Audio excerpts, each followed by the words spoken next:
하룻밤만, 딱 하룻밤만 거실 구석에서라도 재워주세요. 네?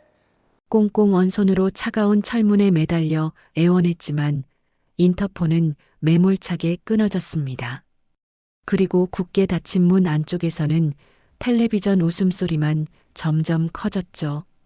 15살 오빠와 불덩이처럼 열이 끓는 10살 여동생은 닫힌 철문 앞에 주저앉아 떨고 있었습니다. 살을 에이는 눈보라치는 거리 위에 남겨진 건 낡은 책가방 하나와 꼬깃꼬깃한 1,300원이 전부였죠. 캄캄한 어둠 속 모든 걸 포기하려던 그때 텅 빈 시장통 골목 끝에서 희미한 노란 불빛 하나가 새어나왔습니다. 그날 굳게 닫힌 철문 밖에서 얼어 죽어가던 아이들을 살린 건 피를 나눈 가족이 아니었습니다.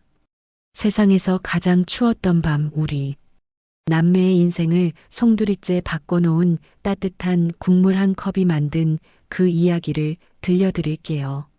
사연 시작 전 구독, 좋아요 버튼 꾹 눌러주시면 저희 채널에 큰 힘이 됩니다. 지금 이 사연을 듣고 계신 선생님의 소중한 공간을 댓글로 알려주세요. 그곳에 늘 평안과 행복이 가득하기를 기원합니다. 창밖으로 한방눈이 소리 없이 쏟아지고 있습니다.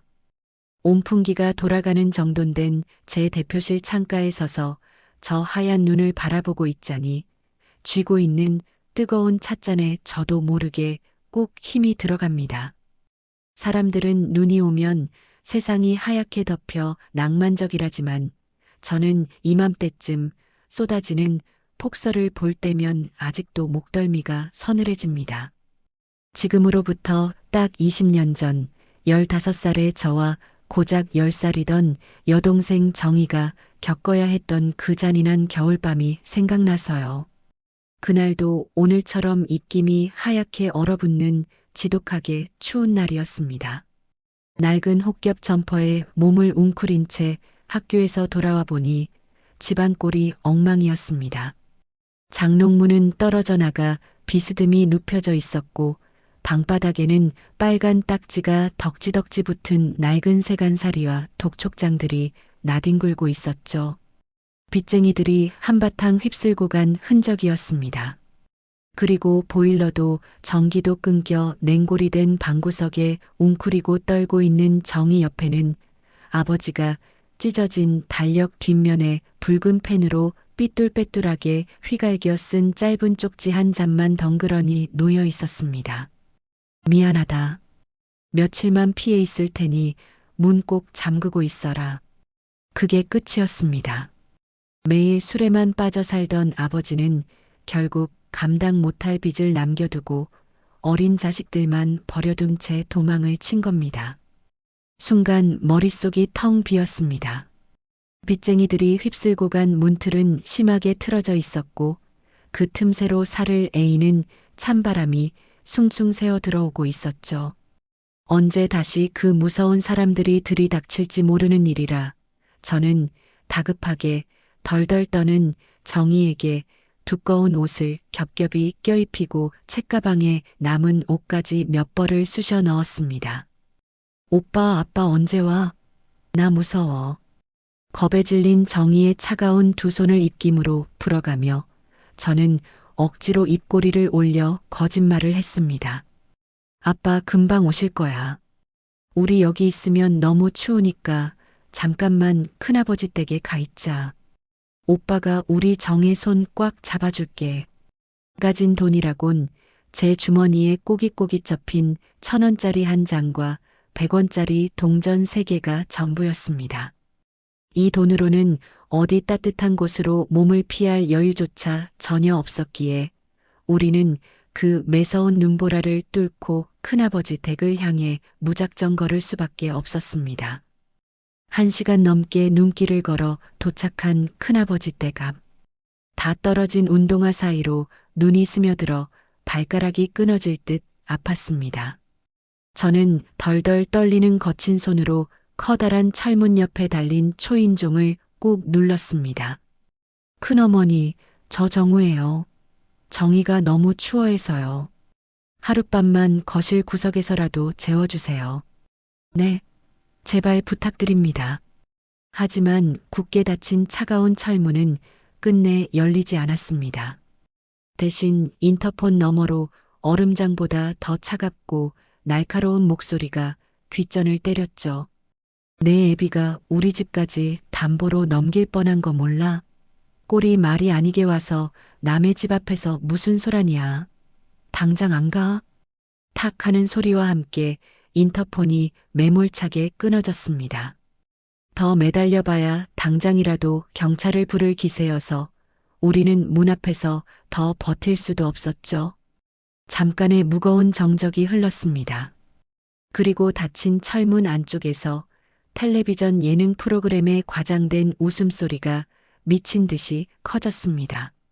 저는 그 웃음소리를 들으며 눈물 범벅이 된 정희의 작은 손을 말없이 꽉 쥐었습니다. 이 넓은 세상에 우리 남매를 거둬줄 곳은 단 한 군데도 없다는 걸 뼈저리게 확인하는 순간이었습니다. 다시 캄캄한 밤거리로 쫓겨난 우리는 동네 어귀의 낡은 버스 정류장 철제 의자에 웅크리고 앉았습니다.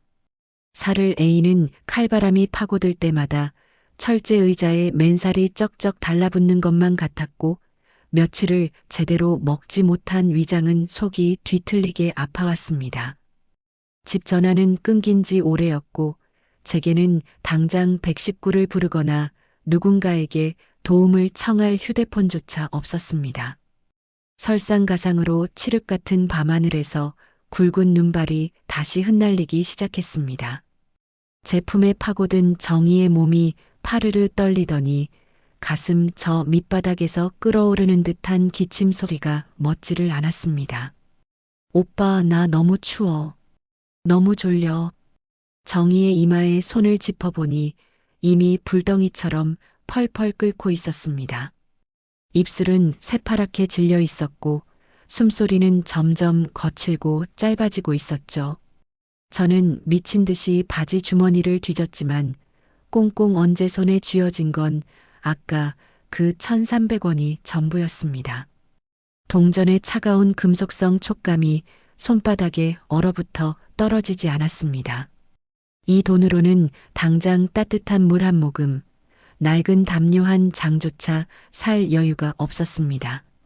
정희야, 자면 안 돼. 눈 떠봐, 제발.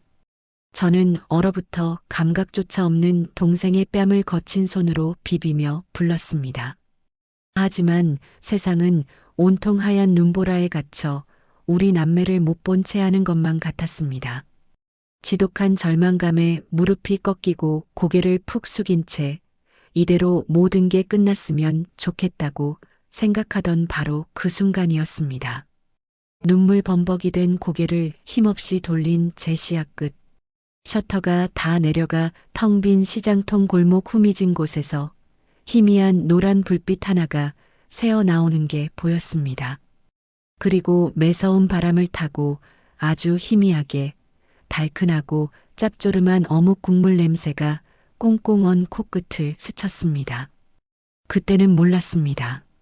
그 좁은 골목길 끝에서 새어나오던 희미한 불빛이 세상에서 가장 따뜻한 사람의 온도였다는 거리요. 정신을 차려보니 저는 홀린 사람처럼 그 노란 불빛을 향해 비틀거리며 걷고 있었습니다. 파랗게 질려 숨조차 제대로 쉬지 못하는 동생을 등에 업고 질척이는 눈길을 어떻게 걸어왔는지 기억조차 나지 않습니다. 오직 살아야겠다는 본능, 아니 저 따뜻한 냄새가 나는 곳으로 가면 내 동생이 얼어 죽지는 않겠다는 절박함 하나뿐이었죠. 셔터가 모두 굳게 닫힌 캄캄한 시장통 구석. 그곳에는 비닐 천막을 친 허름한 순덕이네 분식만이 홀로 불을 켜고 있었습니다. 펄럭이는 비닐 천막 틈새로 새하얀 김이 피어오르고 있었고 멸치와 물을 푹 우려낸 진하고 짭조름한 어묵 국물 냄새가 진동을 했습니다. 저는 업고 있던 정희를 분식집 바로 옆, 손 뻗으면 닿을 처마 아래에 조심스럽게 앉혀두었습니다. 정희야, 오빠가 금방 올게. 여기서 꼼짝 말고 딱 기다려야 해. 알았어. 알았지? 불덩이 같은 동생의 뺨을 한번 쓸어내리고는 저는 천막 틈새로 조심스레 고개를 들이밀었습니다. 낡은 매대 위 김이 오르는 어묵꼬치와 갓 튀겨낸 튀김들을 보는 순간 이틀 꼬박 굶은 속이 사정없이 뒤집히는 것 같았습니다. 입안에 고인 침을 꼴깍 삼키는 소리가 제 귓가에 천둥처럼 크게 울렸죠. 어떻게든 저 따뜻한 국물 한 모금, 어묵 한 꼬치만 동생 입에 넣어준다면 정의가 살 것 같았습니다. 하지만 주머니 속 1,300원을 내밀며 사정할 자신조차 없었습니다. 아까 친척 집에서처럼 또 매몰차게 쫓겨날까봐 그게 너무나 두려웠거든요. 그때였습니다. 분식집 이모님이 낡은 양은 냄비에 국자를 챙그랑 부딪히며 뒤돌아 설거지를 하기 시작했습니다. 수돗물이 쏟아지는 소리가 천막 안을 채웠습니다.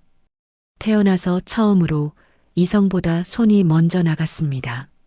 그 순간엔 양심이나 자존심 따위를 생각할 겨를조차 없었죠.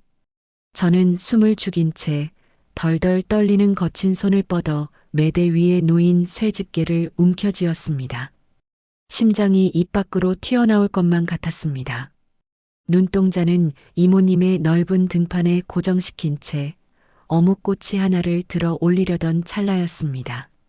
너무 서두른 탓이었습니다. 꽁꽁 언 손가락이 말을 듣지 않았고 뜨거운 국물이 제 손등 위로 튀고 말았습니다. 아 뜨거워. 외마디 비명과 함께 손에 힘이 풀리면서 쥐고 있던 쇠집게가 시멘트 바닥으로 떨어졌습니다. 와장창 날카로운 쇳소리가 적막한 시장통 골목을 무자비하게 찢어발겼습니다. 설거지를 하던 이모님이 화들짝 놀라며 휙 뒤를 돌아보았습니다. 고무장갑에서 물이 뚝뚝 떨어지는 채로 저를 노려보는 이모님의 눈빛은 차갑게 굳어 있었습니다. 한 번에 제 인생이 끝장날 것 같은 엄청난 두려움이 밀려왔습니다. 머릿속에 경찰, 철창, 그리고 혼자 남겨질 동생 정희의 얼굴이 스쳐 지나갔죠. 도망쳐야 한다고 머리는 외치고 있었지만 다리가 말을 듣지 않아 저는 그 자리에 털썩 주저앉고 말았습니다. 바닥에 이마를 찌울 듯이 엎드렸습니다. 덜덜 떨리는 두 손을 모아 쥐고 눈물을 뚝뚝 흘리며 울먹였습니다. 잘못했습니다. 제가 훔치려고 했어요. 제발 한 번만 봐주세요. 경찰에는 제발 넘기지 말아주세요. 그저 동생과 떨어지게 될까봐 그 공포감에 사로잡혀 벌벌 떨며 빌고 또 빌었습니다. 그런데 그때 처마 밑에 앉아있던 정희가 위태로운 걸음으로 다가왔습니다. 작은 몸으로 제 앞을 막아서더니 제 옷자락을 꽉 붙잡고 울음을 터뜨리는 겁니다. 아줌마, 우리 오빠 나쁜 사람 아니에요. 경찰 부르지 마세요. 제발이요. 오빠가 한 거 아니에요. 제가 배고프다고 해서 10살짜리 동생이 불덩이 같은 몸으로 저를 감싸며 우는 모습에 저는 억장이 무너져 내렸습니다. 내 동생에게 이렇게 비참하고 바닥까지 내몰린 모습을 보여주다니 가슴을 치며 후회했습니다. 저는 정희를 품에 꽉 끌어안았습니다. 매서운 눈보라가 비닐 천막을 때리는 소리와 우리 남매의 처절한 울음소리만이 작은 포장마차 안을 채웠습니다. 저는 당장이라도 이모님이 빗자루를 들고 내쫓거나 경찰을 부를 거라 생각하고 두 눈을 질끈 감았습니다. 하지만 무거운 정적이 흐르는 가운데 등 위로 떨어질 거라 예상했던 험악한 호통 소리는 들리지 않았습니다. 대신 제 귓가에 들려온 건 아주 깊고 푹 꺼지는 긴 한숨 소리였습니다. 그 한숨 소리에 조심스럽게 눈을 떠보니 이모님은 고무장갑을 벗어 던진 채 우리 남매를 가만히 내려다보고 계셨습니다. 차가웠던 눈빛 대신 흔들리는 눈동자에는 말로 다 할 수 없는 복잡한 감정이 일렁이고 있었죠. 그리고 그 침묵 끝에 이모님이 내뱉은 첫마디는 제 인생을 영원히 바꿔놓은 기적 같은 한마디였습니다. 그리고 그 한마디가 우리 남매의 오늘을 만들었습니다. 들어와. 밖에서 얼어 죽기 전에. 그게 이모님의 첫마디였습니다. 매서운 호통도 경찰을 부르겠다는 협박도 아니었습니다. 무심한 듯 툭 던진 그 한마디에 빳빳하게 굳어있던 제 어깨가 그제야 스르르 무너져 내렸습니다. 이모님은 말없이 돌아서서 포장마차 안쪽에 놓인 붉은 연탄난로 앞으로 다가가셨습니다. 그리고는 턱짓으로 우리 남매를 부르셨죠. 떨리는 다리를 이끌고 조심스럽게 천막 안으로 들어섰습니다. 연탄난로 곁으로 다가가자 꽁꽁 언살같이 녹으며 손끝 발끝이 바늘로 찌르는 것처럼 아려왔습니다. 하지만 그 녹아드는 통증이 아렸지만 살아있다는 증거 같아 오히려 안도했습니다. 이모님은 행여나 아이들이 좁은 곳에서 연탄가스라도 마실까봐 말없이 천막 문 한쪽을 살짝 열어 환기 구멍을 만들어 두셨습니다. 이모님은 매대 아래에서 종이컵 2개를 꺼내셨습니다. 낡은 양은 냄비에 국자를 챙그랑 부딪히며 김이 펄펄 나는 어묵 국물을 가득 담아주셨죠. 자, 이거부터 마셔. 울지 말고 국물 식겠다. 투박하고 거친 손이 꽁꽁 얹은 두 손에 따뜻한 종이컵을 쥐어주었습니다. 그것은 단순한 음식이 아니라 벼랑 끝에 우리에게 내려온 생명줄이었습니다. 정희가 덜덜 떨리는 두 손으로 종이컵을 쥐고 조심스럽게 국물을 한 모금 삼켰습니다. 뜨거운 국물이 식도를 타고 내려가며 꽁꽁 얼어붙었던 작은 몸을 녹이자 정희의 커다란 두 눈에서 굵은 눈물이 툭 떨어지더니 이내 소리내어 엉엉 울기 시작했습니다. 저 역시 눈물이 뚝뚝 떨어지는 것도 모른 채 허겁지겁 국물과 어묵을 삼켰습니다. 뜨거운 줄도 모르고 씹지도 않은 채 목구멍으로 정신없이 밀어 넣었죠. 창피함도 잊었습니다. 그저 살고 싶었고 배가 너무 고팠으니까요. 천천히 먹어. 그러다 체하겠다. 이모님은 퉁명스레 툭 내뱉으시면서도 당신의 낡고 빛바랜 행주를 꺼내 정희의 콧물을 쓱 닦아주셨습니다. 조금 거칠었지만 세상 그 어떤 부드러운 손길보다 따뜻했습니다. 어머니가 돌아가신 후 누군가 우리 남매를 이렇게 챙겨준 것은 정말 오랜만이었습니다. 허기를 어느 정도 채우자 참을 수 없는 피로가 몰려왔습니다. 이모님은 난로 위에 올려둔 보리차 주전자를 만지작거리며 등 돌린 채 툭 물으셨습니다. 부모는? 밤늦게 애들끼리 왜 길바닥을 헤매고 있어? 저는 낡아서 앞코가 벌어진 운동화 끈만 내려다보며 쪽지 한 장 남기고 사라지신 아버지와 굳게 닫힌 철문 밖에서 쫓겨난 친척집 이야기까지 숨김없이 털어놓았습니다. 말하다 보니 다시 서러움이 북받쳐 목소리가 자꾸만 갈라졌습니다. 제 이야기를 가만히 듣던 이모님은 아무 말씀이 없으셨습니다. 괜찮냐는 흔한 위로도 하지 않으셨죠. 그저 뒤돌아선 채로 이미 깨끗하게 닦인 양은 솥단지를 수세미로 벅벅 문지르기만 하셨습니다. 하지만 수돗물 소리 사이로 희미하게 섞여 들려오던 이모님이 남몰래 코를 훌쩍이시는 소리를 저는 들을 수 있었습니다. 그 넓고 투박한 뒷모습을 보며 저는 처음으로 이 낯선 세상에 우리 남매의 편이 되어줄 어른이 한 명쯤은 있을지도 모른다는 생각을 했습니다. 어느덧 자정이 훌쩍 넘어 가로등마저 하나둘 꺼질 무렵이었습니다. 이모님은 가게 한 구석에 쌓여있던 밀가루 포대와 식자재를 한쪽으로 쑥쑥 밀어두고는 작은 나무 평상에 자리를 내어주셨습니다. 오늘은 저기 평상에서 자고 가. 이모님은 낡은 담요 한 장을 무심하게 툭 던져주시며 엄격한 목소리로 덧붙이셨습니다. 대신 아침에 해 뜨면 꼭 나가야 해. 너희들 계속 죽치고 있으면 나도 장사하기 곤란하니까. 알았지? 선명하게 선을 긋는 매정한 말 같았지만 갈 곳 없는 우리 남매를 경찰이나 낯선 곳에 넘기지 않고 당신의 작은 공간을 기꺼이 내어주시겠다는 세상에서 가장 따뜻한 허락이었습니다. 감사합니다. 정말 감사합니다. 해 뜨면 바로 나갈게요. 저는 고개를 몇 번이고 숙이며 감사하단 말만 반복했습니다. 정희와 함께 좁은 평상 위에 누워 이모님이 주신 낡은 담요를 덮었습니다. 고소한 기름 냄새와 짭조름한 냄새가 깊게 배어 있는 담요는 그 어떤 화려한 이불보다 포근하고 안락했습니다. 정희는 제품에 파고들어 새근새근 깊은 잠에 빠져들었습니다. 불덩이 같던 이마도 한결 차분해져 있었죠.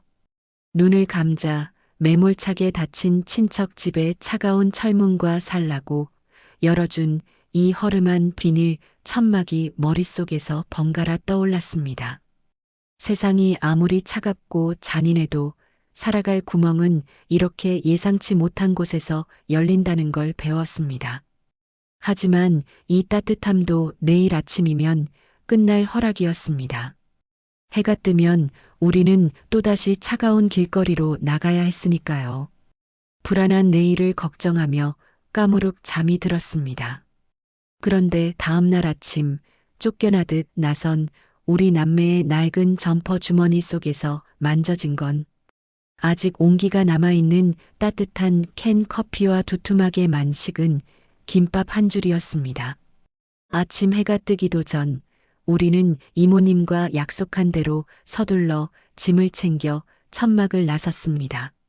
낡은 점퍼 주머니 속에서 아직 따뜻한 온기가 남아있는 캔 커피 하나와 은박지에 두툼하게 싼 식은 김밥 한 줄이 만져졌습니다.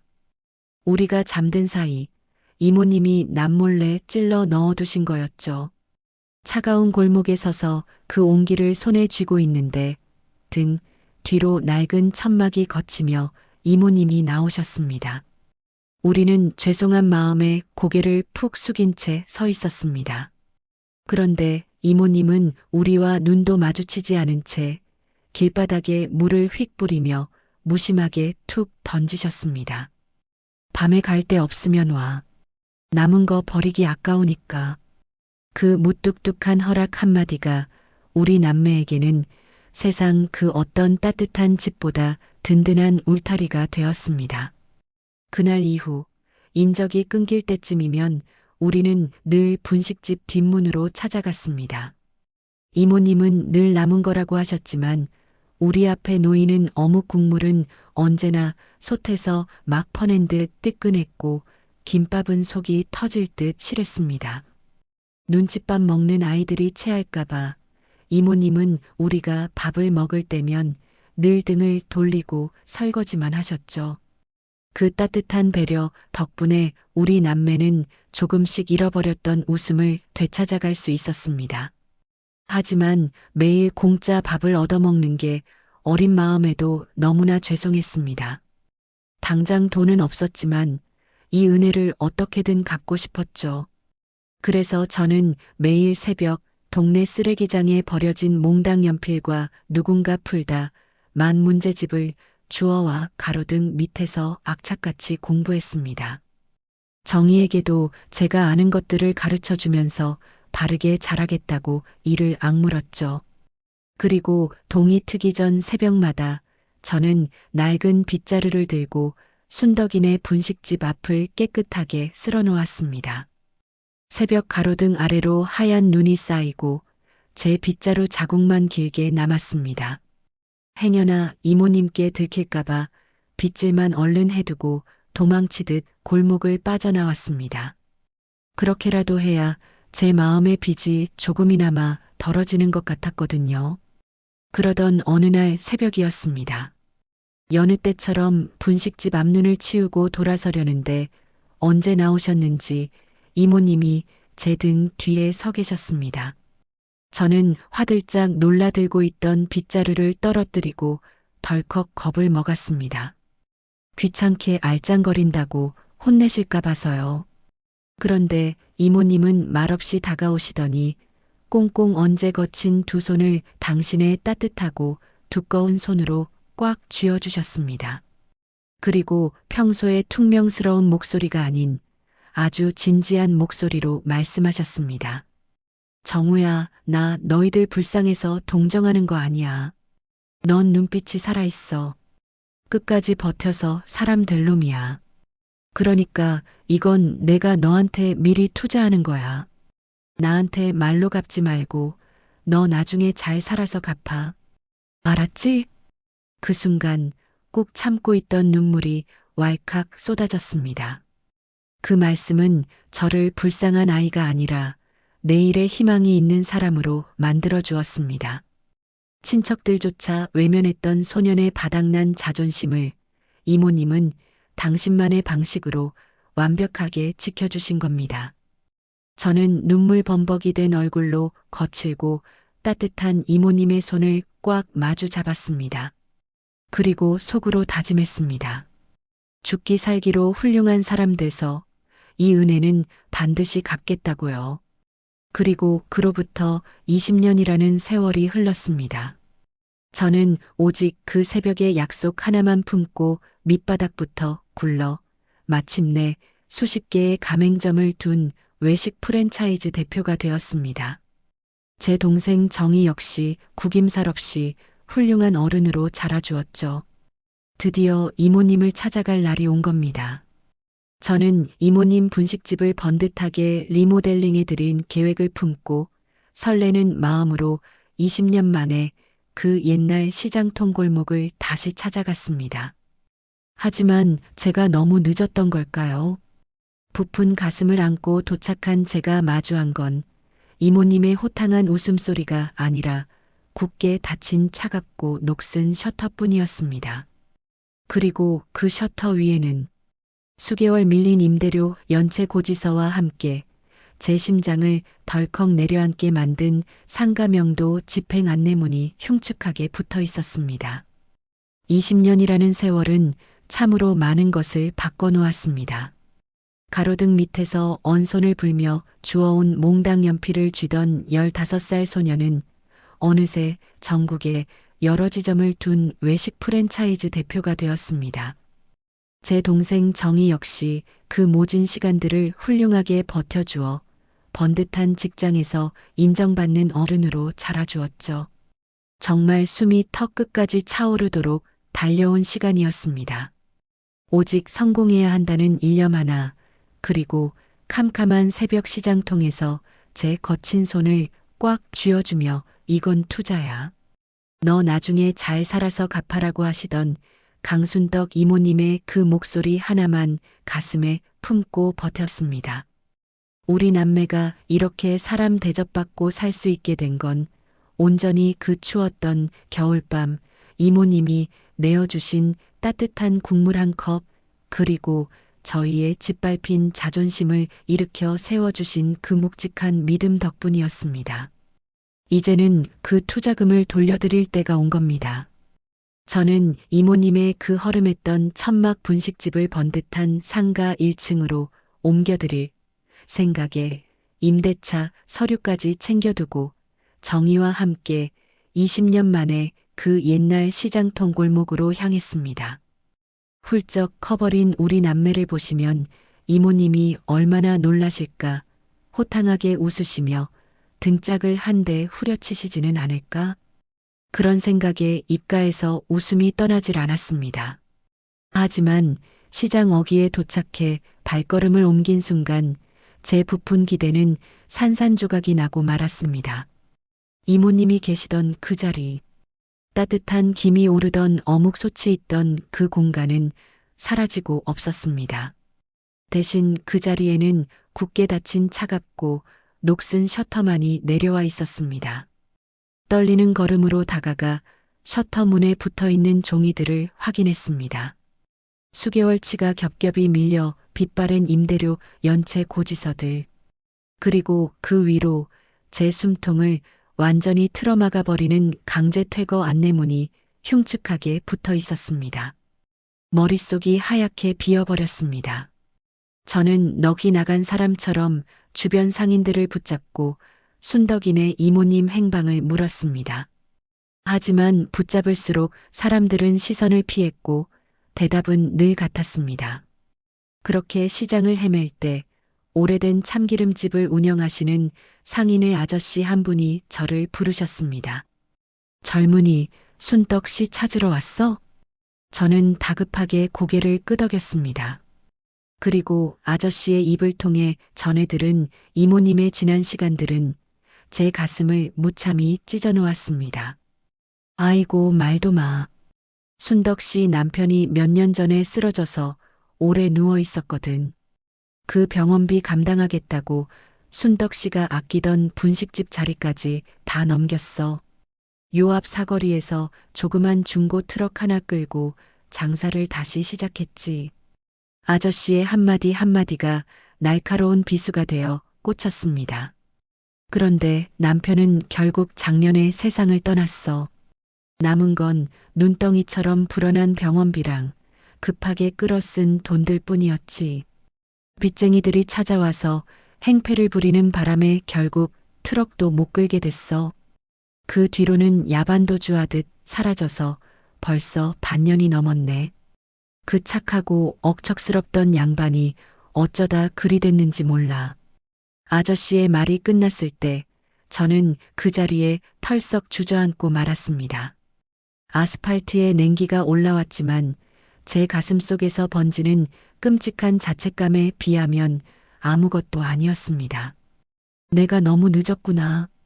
은인이 벼랑 끝에 몰려 살려달라 소리 없는 비명을 지르고 있을 때 나는 그저 내 일에만 매달려 이모님이 어떻게 살고 계시는지 단 한 번도 돌아보지 않았구나. 바보 같은 놈. 저는 시장 한복판이라는 사실도 잊은 채 제 가슴을 치며 오열했습니다. 20년 전 친척 집 문전에서 쫓겨나 길바닥에 주저앉아 울던 그 15살 소년으로 다시 돌아간 것만 같았습니다. 그때였습니다. 하얗게 질린 얼굴로 눈물을 흘리던 동생 정희가 바닥에 주저앉은 제 두 어깨를 꽉 움켜쥐었습니다.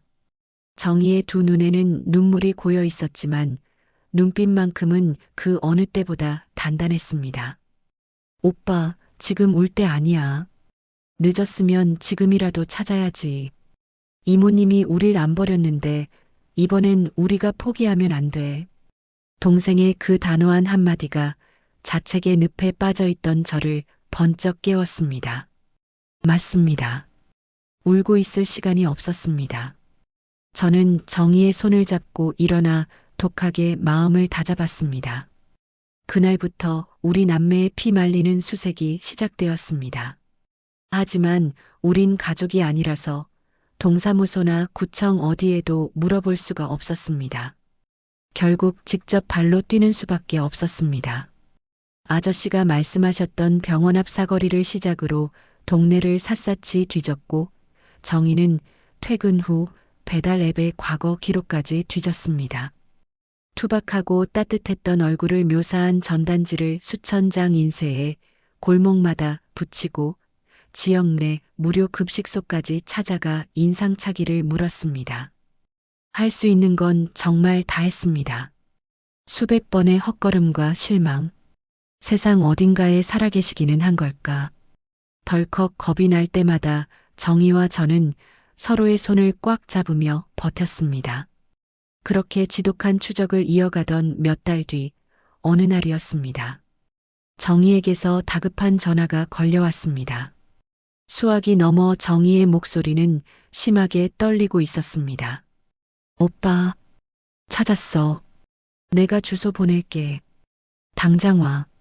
정희가 보내온 주소는 도시 외곽에 위치한 오래된 달동네였습니다. 재개발 구역으로 지정되어 사람들도 거의 떠나고 유난히 어두운 골목이 스산하게 이어지는 곳이었죠. 가파른 언덕길을 숨이 턱에 닿도록 뛰어 올라가자 다 쓰러져가는 붉은 벽돌 연립주택 입구에 정희가 우두커니 서 있었습니다. 정희의 시선은 낡은 우편함에 고정되어 있었죠. 가까이 다가가 정희의 어깨를 잡는 순간 저는 우편함에 수북하게 쌓인 독촉장 더미 위에서 작은 종이 한 장을 보았습니다.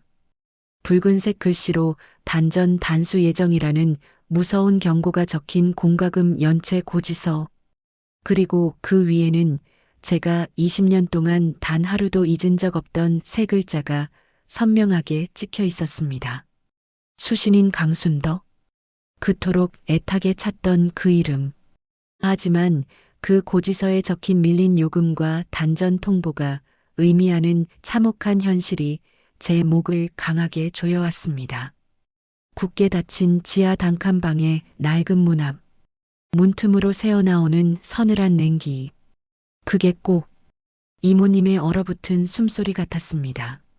수신인 강순덕.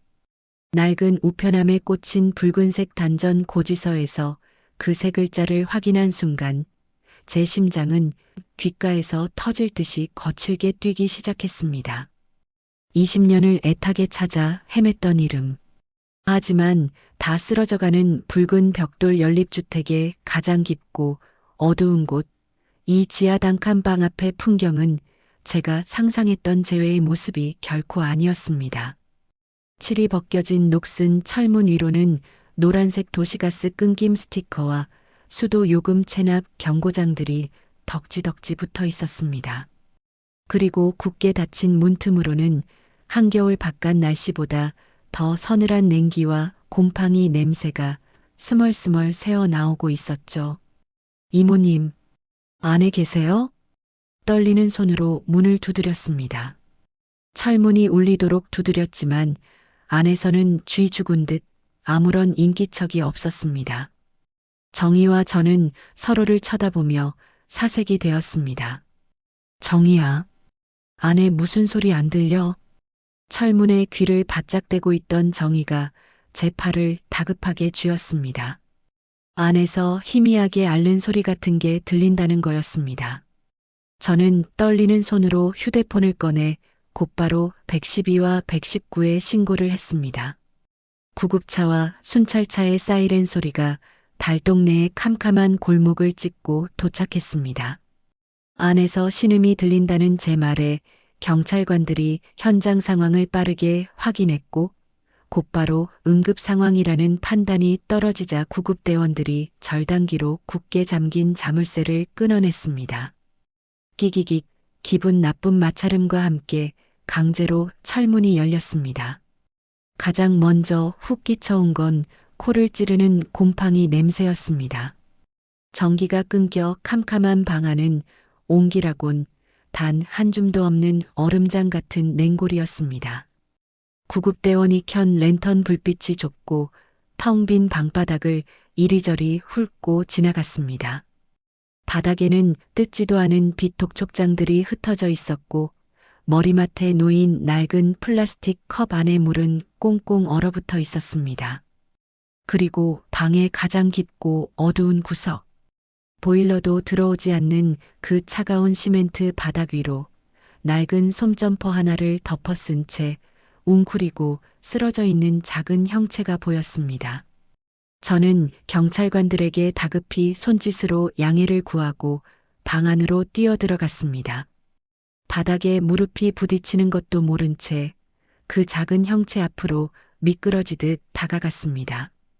덜덜 떨리는 손으로 낡은 점퍼를 살짝 걷어낸 순간 저는 숨을 멈출 수밖에 없었습니다. 20년 전 시장통이 떠나가라 호탕하게 웃으시던 그 든든했던 이모님은 온데간데 없었습니다. 낡은 점퍼 속에 파묻힌 깡마른 체구는 너무나 작아 보였고 머리카락은 서리가 내린 듯 하얗게 새어 있었습니다. 푹 꺼진 두 볼과 거칠게 갈라진 피부만이 그동안 이모님이 견뎌오신 모진 세월을 말해주고 있었습니다. 이모님, 눈 좀 떠보세요. 제가 조심스럽게 어깨를 흔들며 부르자 감겨있던 이모님의 두 눈꺼풀이 미세하게 떨리더니 천천히 떠졌습니다. 초점 없는 흐릿한 눈동자가 허공을 맴돌다 눈물 범벅이 된 제 얼굴에 간신히 머물렀습니다. 이모님의 바싹 마른 입술이 파르르 떨리며 갈라진 목소리가 겨우 새어나왔습니다. 누구? 정우냐? 네, 이모님. 저 정우예요. 그때 시장에서 신세 졌던 그 정우요. 밖에서 정희도 같이 왔어요. 뒤따라 들어온 정희도 제 옆에 엎드려 이모님의 마른 팔을 붙잡고 소리내어 울기 시작했습니다.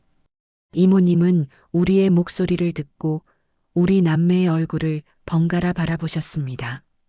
번듯하게 자란 우리를 보시면 이모님이 그 옛날처럼 환하게 웃으며 잘 컸다고 기뻐해 주실 줄만 알았습니다. 하지만 제 예상은 완전히 빗나갔습니다. 우리를 확실히 알아본 순간 이모님의 눈동자가 심하게 흔들리더니 이내 고개를 벽 쪽으로 획 돌려버리시는 겁니다. 앙상한 두 손으로 자신의 늙고 초라한 얼굴을 가리려 애쓰시며 어깨를 들썩이고 서럽게 눈물을 쏟아내셨습니다. 나 지금 너무 엉망이야. 이런 모습 너희한테는 정말 보이기 싫었어. 제발 그냥 가라. 스스로를 탓하며 우리를 밀어내는 그 목소리에는 지독한 수치심과 절망감이 배어 있었습니다. 평생 남에게 아쉬운 소리 한 번 안 하고 당당하게 살아오셨던 분. 버려진 우리 남매의 알량한 자존심마저 다치지 않게 투자라는 말로 덮어주셨던 세상에서 가장 크고 든든한 어른이셨습니다. 그런 이모님이 남편의 병원비와 빚더미에 쫓겨 전기도 끊긴 단칸방에 쓰러져 있는 모습을 우리에게 들켜버렸으니 그 마음이 오죽하셨겠습니까? 이모님, 저희 살려주셨잖아요. 이번엔 제가 이모님 손 절대 안 놓을게요. 그러니까 제발 그런 말씀 마세요.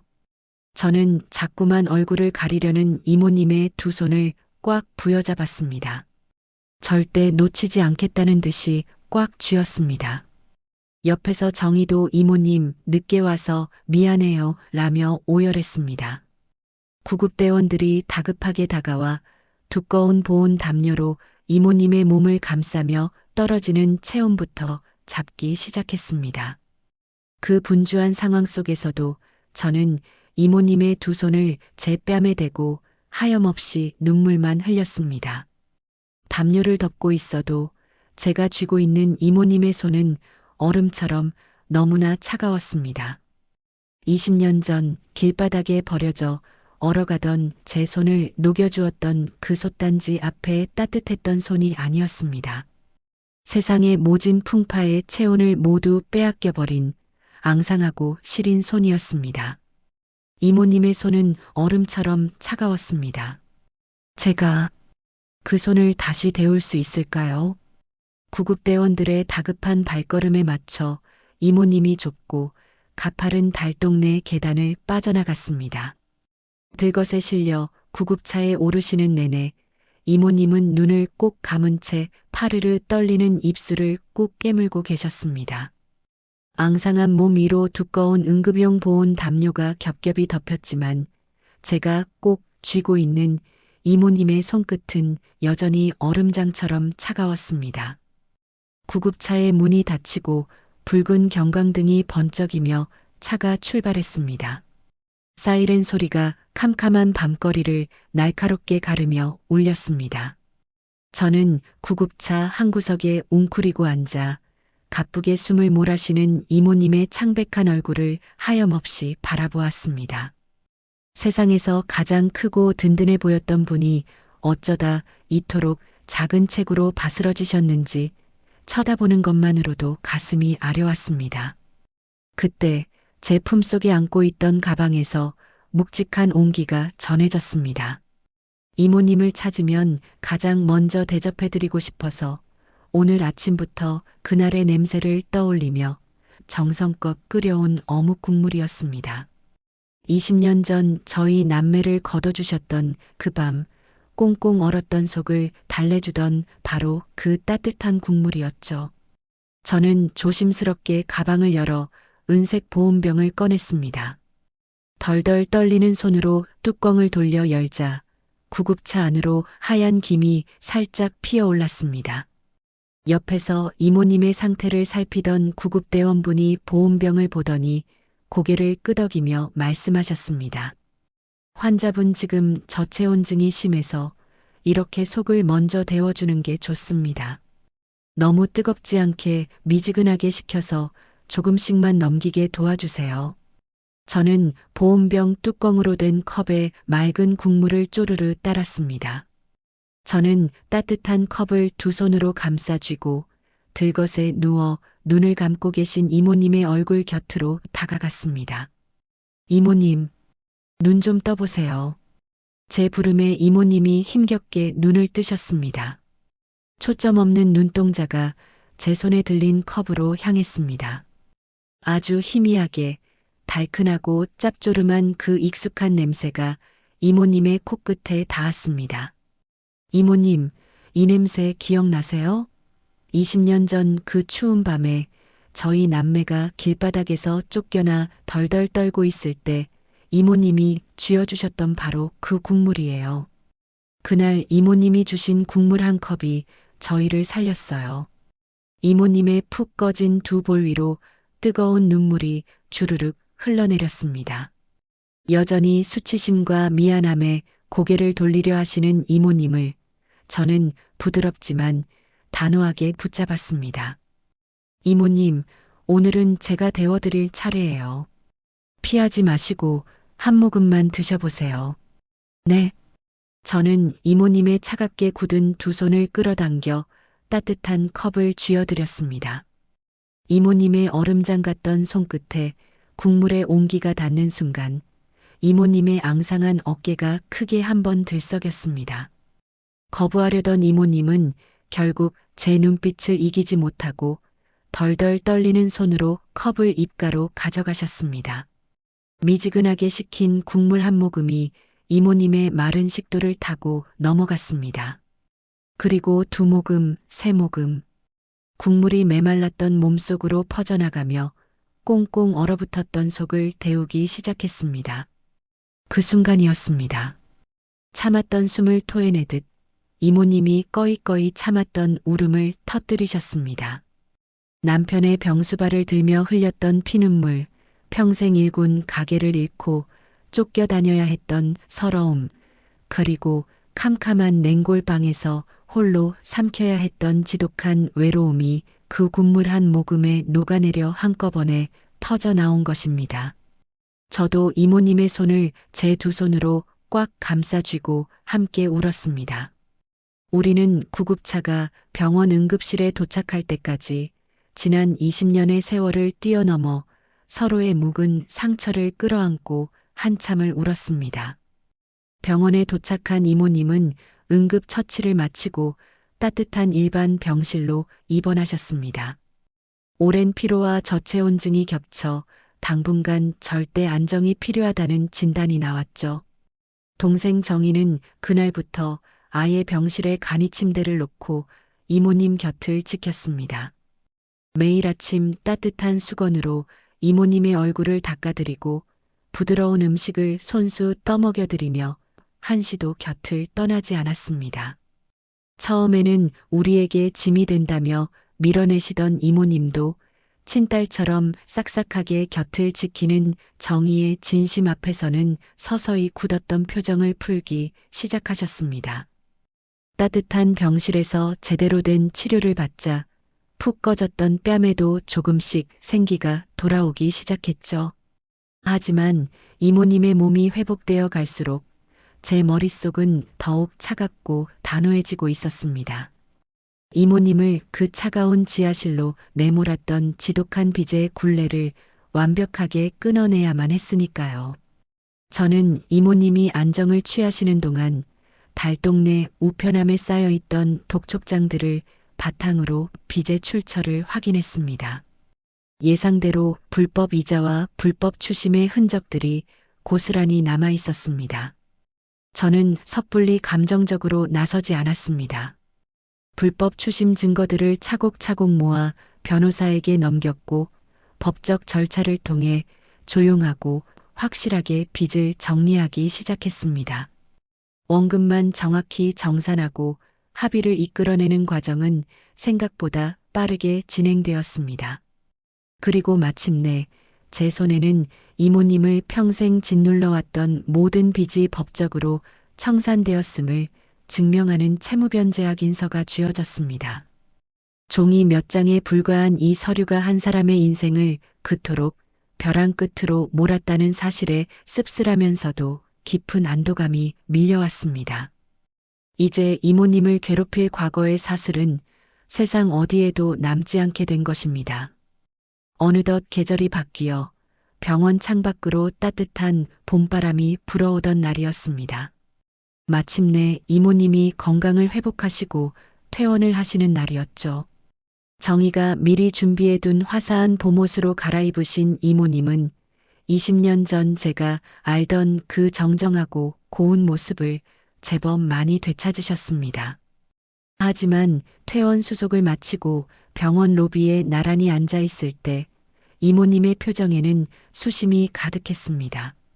언제까지 번듯하게 성공한 남매에게 신세를 질 수는 없다는 생각에 또다시 미안함이 밀려오신 거겠죠. 이모님은 주름진 손을 꼼지락거리며 어렵게 입을 떼셨습니다. 정우야, 정희야. 너희들 덕분에 내가 살아서 병원 문을 다 나선다. 이제 나는 내가 지낼 곳을 찬찬히 알아볼 테니까 너희들은 내 걱정일랑 말고. 이모님. 저는 이모님의 말을 부드럽게 자르며 미리 챙겨온 서류 봉투 하나를 이모님의 무릎 위에 조심스럽게 올려놓았습니다. 이모님이 놀란 눈으로 저를 쳐다보셨습니다. 제가 옛날에 시장통 가로등 밑에서 꼭 훌륭한 사람 돼서 은혜 갚겠다고 한 거 기억나세요? 이모님이 그러셨잖아요. 불쌍해서 주는 거 아니고 투자하는 거니까 나중에 잘 살아서 갚으라고요. 저는 이모님의 손을 꽉 잡고 미소를 지으며 말했습니다. 저 오늘 그 투자금 회수하러 온 겁니다. 봉투 열어보세요. 이모님이 떨리는 손으로 봉투를 열어 내용물을 꺼내셨습니다. 가장 먼저 나온 건 며칠 전 변호사를 통해 완벽하게 정리해둔 채무변제 확인서였습니다. 법적으로 다 끝났어요.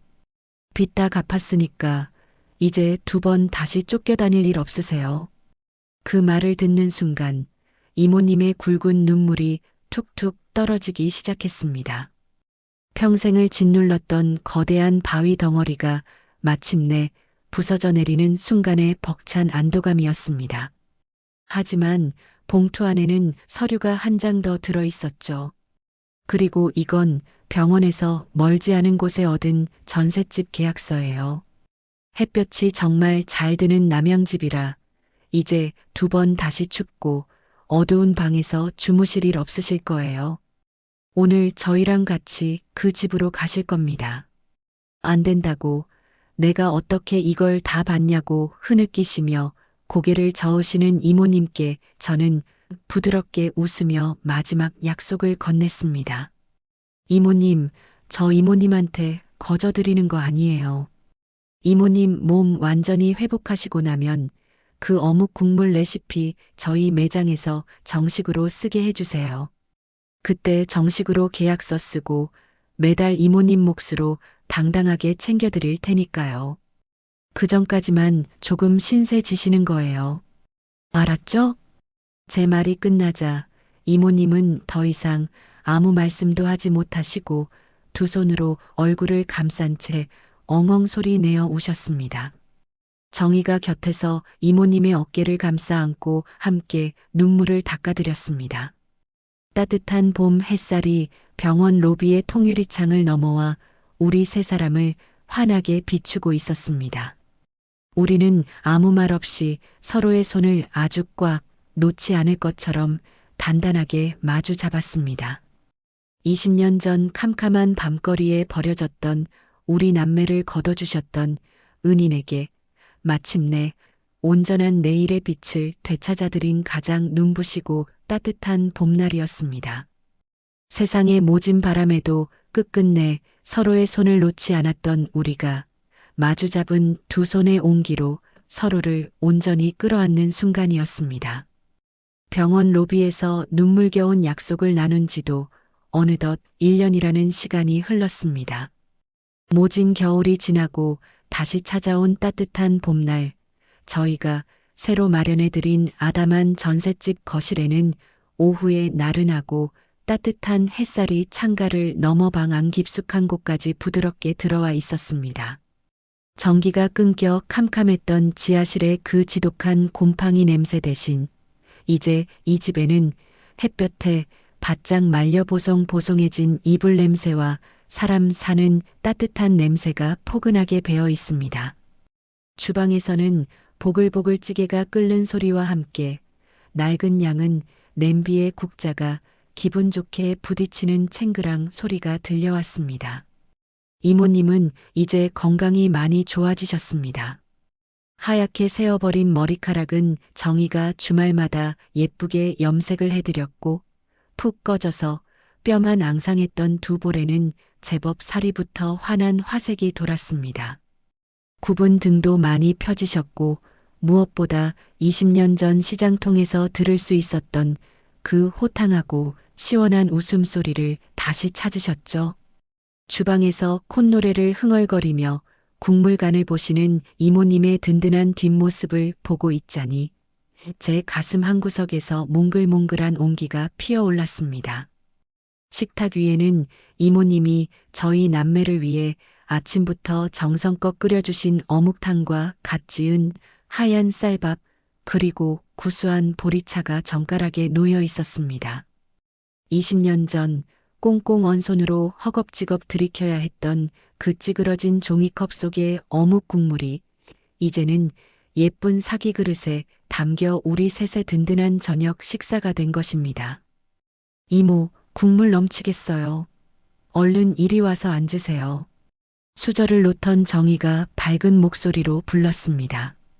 이모님은 앞치마에 손을 쓱쓱 닦으시며 환한 미소와 함께 저희 맞은편에 자리를 잡고 앉으셨습니다. 그래, 그래. 다 됐다. 식기 전에 얼른들 먹어라. 우리 새끼들 일하느라 고생했는데 따뜻할 때 속부터 데워야지. 저희는 모락모락 김이 피어오르는 식탁에 마주 앉아 따뜻한 찻잔을 먼저 쥐었습니다. 입안 가득 구수한 향이 퍼지며 하루의 피로가 눈 녹듯 싹 가시는 기분이었죠. 저는 숟가락을 들기 전 이모님을 향해 슬며시 웃으며 말했습니다. 이모님 손맛 듬뿍 담긴 그 어묵탕. 이제 우리 가게에서도 제일 인기 있는 메뉴가 됐어요. 손님들이 국물이 어떻게 이렇게 깊냐고 다들 좋아하십니다.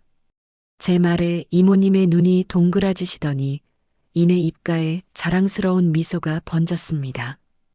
그렇게 다들 좋아한단 말이지? 아이고, 내 솜씨가 아직 안 죽었나 보네. 작년 태어나던 날의 약속대로 이모님의 어묵 국물은 저희 매장의 정식 메뉴가 되었습니다. 그리고 이모님의 통장에는 매달 이모님의 몫이 당당하게 입금되고 있죠. 처음에는 거저 먹는 돈이라며 펄쩍 뛰시던 이모님도 이제는 그 돈으로 정희에게 예쁜 봄옷도 사주시고 동네 노인정 할머니들께 기분 좋게 밥도 쏘시며 당신의 것을 온전히 누리십니다. 저는 이모님이 저희에게 미안해하거나 눈치 보지 않고 당신의 솜씨로 당당하게 벌고 당당하게 쓰시는 그 모습이 참 좋았습니다. 이모님은 가만히 고개를 끄덕이시더니 식탁 위에 놓인 제 손과 정희의 손을 당신의 두꺼운 손으로 겹쳐 잡으셨습니다. 20년 전 새벽 빗자루를 쥐고 있던 제 거친 손을 감싸주시던 바로 그 따뜻한 온도였습니다. 남편 병원비 대느라 길바닥에 나앉았을 때는 매일 밤 울었는데 다 쓸데없는 짓이었어. 캄캄한 밤거리에 버려졌던 꼬맹이들이 언제 이렇게 커서 나를 다시 일으켜줄 줄 누가 알았겠어. 너희들은 말이야, 내 인생 최고의 대박 투자였어. 정말 고맙다 얘들아. 이모님의 눈가에 맺힌 눈물이 굵은 주름을 타고 흘러내렸습니다. 하지만 그것은 지하실에서 흘리셨던 비참함과 수치심의 눈물이 아니었습니다. 이 거친 세상을 끝까지 버텨내길 참 잘했다는 따뜻한 안도의 눈물이었죠. 저 역시 코끝이 찡해져 오며 이모님의 거친 손을 더 꽉 마주 잡았습니다. 오랫동안 저는 겨울이 무서웠습니다. 쏟아지는 하얀 눈을 볼 때면 얇은 점퍼 하나의 의지에 밤거리를 헤매던 그 지독한 추위가 떠올라 몸서리를 쳤습니다. 하지만 이제 저에게 겨울은 더 이상 끔찍하고 두려운 계절이 아닙니다. 가족은 피가 아니라 가장 추운 날 망설임 없이 내밀어준 손의 온도라는 것을 이제는 알기 때문입니다. 20년 전 꽁꽁 언제 손에 쥐어주셨던 찌그러진 종이컵? 그때 그 종이컵을 쥐어주시던 거칠고 따뜻한 손이 이제는 매일 저녁 우리 남매의 밥상을 차려주는 가장 다정한 손이 되었습니다. 오빠 뭐해? 바보같이 또 울어? 이모, 국물 식기 전에 얼른 드세요. 장난스럽게 웃는 정희의 목소리에 저는 서둘러 붉어진 눈가를 훔치고 숟가락을 들었습니다. 누가 온다고 그래? 국물이 너무 뜨거워서 그렇지. 잘 먹겠습니다, 이모님.